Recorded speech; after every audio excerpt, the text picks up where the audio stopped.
So you know, like everybody today is ADHD, and everybody today has anxiety disorder. Like you learn about a disorder, and you're like, oh, yeah, for sure, that's me. I got it. You know.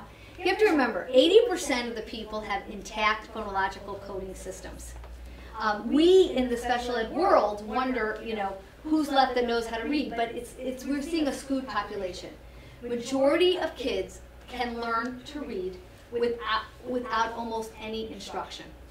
Okay, that's something that you should know. 10 to 13% of the people have phonological coding disorders, and 7 to 10 have a really serious problem. Now, if you're working with a specific genetic gene pool, like some of us do, you see more of it. Okay, go ahead. Okay.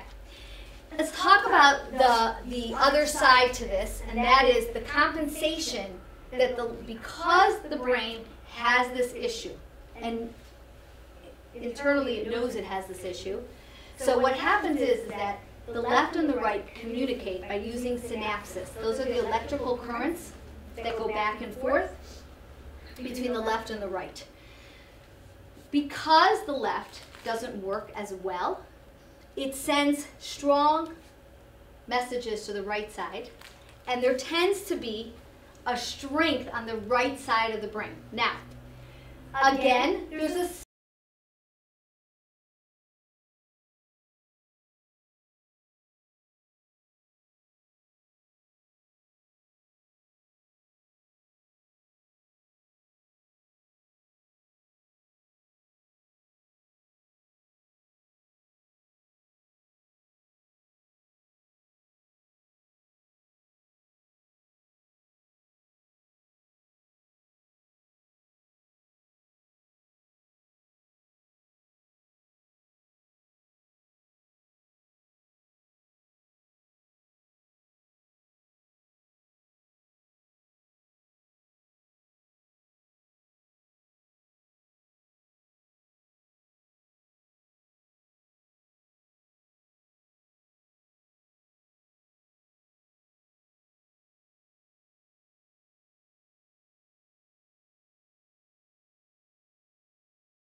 want to say.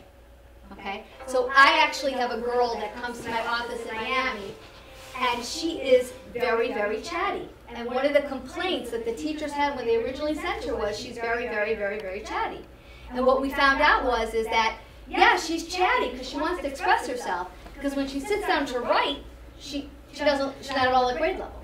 So you'll see it can be anything from that to really being able to go into music, to go into things, but we do see definitely a superiority of the right side. Okay, go ahead. All right. Now, one of the big issues that you see on an IEP, and I think you still see it in Ohio, is that you have to write that the reason that your child has a reading issue, and this is why they say non-specified, is that it isn't because of lack of education. And that's also a huge issue that we're seeing today in some of our schools. Sometimes it's not dyslexia, and it's not a reading disorder. It's a lack of an education. That lack of education could come because maybe the teacher wasn't that qualified, or maybe that teacher had a behavioral issue in her classroom, or maybe your parents were going through a major emotional crisis, and when you were learning that stuff, you weren't able to pay attention. So I think it's important. We can use the Wilson to cover all of that. But you have to know that sometimes it's not a learning disorder and it's not dyslexia. It's just for whatever reason at that time, they were not able to get that education. And what I see in my office in Florida is that you can see that right away. So in other words, if I have a kid that comes in and in second or first or in kindergarten, the parents are having some emotional crisis and they're not reading, they will end up going through the multisensory program very quickly. They will become fluent readers very quickly. The biggest area that we say, oh, this is really a learning disorder, or this is really dyslexia, is when we see the fluency. How quickly can they read? Because that's really when you start to see the real issues. The fact that they don't know how to read does not necessarily mean that they have dyslexia. It does not necessarily mean that they have a learning disorder. It could be an educational issue. And we know we can still use the same method to fix it, but what will happen is you'll see the kid go through it much quicker versus when they have a real issue. Go ahead. Okay. That's why you always ask for a history of the child. That's why you always have to ask for history, but sometimes you just don't know. Sometimes you just don't know. I mean, it's not always what, you know, it's not always what you think about it, you know, what you think. But like the biggest thing for those that are teaching it is you'll see how quickly you can go through it. Okay? You just like mentioned the sociological sponge, and it's also talking about kids getting off to a poor start. Yeah. So Yeah. And we're, you know, some society. so much of my early intervention work today, no, but really even like today, like in Florida, you come home from the hospital, if your kid has been diagnosed with something, within 6 to 8 weeks, you're getting an early interventionist coming to your house and working with you. And the reason that why are we doing all this early intervention work? Why do we do it in New York? Why are some states putting all their money into it? Because there's a lot of pre-work before you get to reading. And even a baby laying on the floor, one of the biggest things that they have found now is like tummy time. Because we were so afraid for SIDS, we were putting kids on their back. The reality is, focusing with your eyes, you have to have tummy time. You have to be able to lift up your head and look to the left and look to the right. That's an early baby experience. And if they don't start doing that, if they're not on the floor looking to the left and looking to the right, later on when you get to the page, they're going to have a hard time looking from the left to the right and from the right to the left. So some of this stuff happens very, very early. There's a lot of skills that we are doing now to intervene so that when we get to the reading, they're used to it. So like you said, it could, you know, there's a many, many reasons why a kid may not have gotten it. And some of it's caused by the doctors. Like this whole thing right now of putting a baby on their back because we're afraid of SIDS is causing reading issues. And, you know, so that's just what's happening. Okay. When I started doing the research, okay, and this wasn't like, you know, research like you do in university. This was mom research. Like, my kid has a problem, what do I do?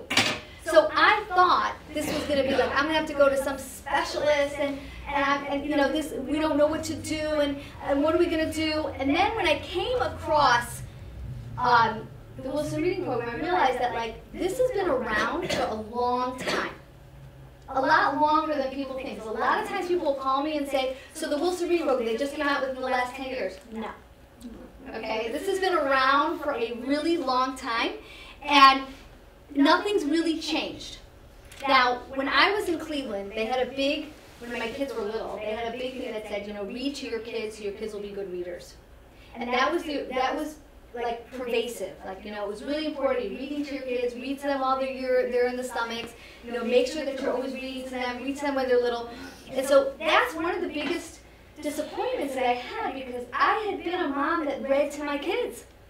So when my daughter was struggling with reading, I was like, wait a minute, but I did everything right. Like, I've been reading to her, and she loves for me to read her books.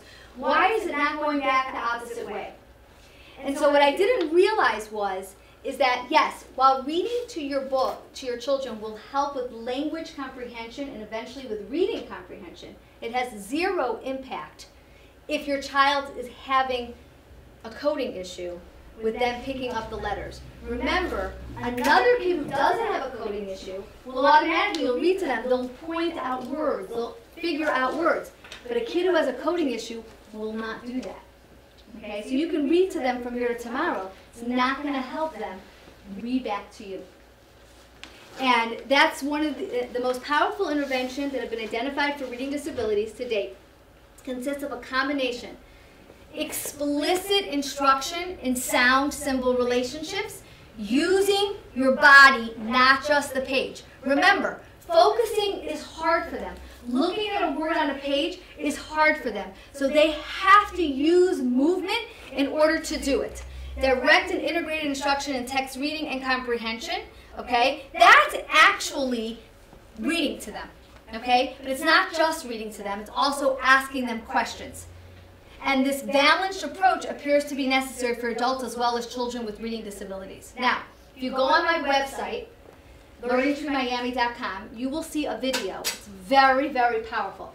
It is of a guy who came into my school about 10 years ago. He was referred to me from a psychologist who had actually tested him and thought that he was depressed, had a lot of anxiety, and was going to actually send him to a psychiatrist to prescribe medication. And he started just like talking to him a little bit, and he said, you know, I don't understand, like, like all of a sudden.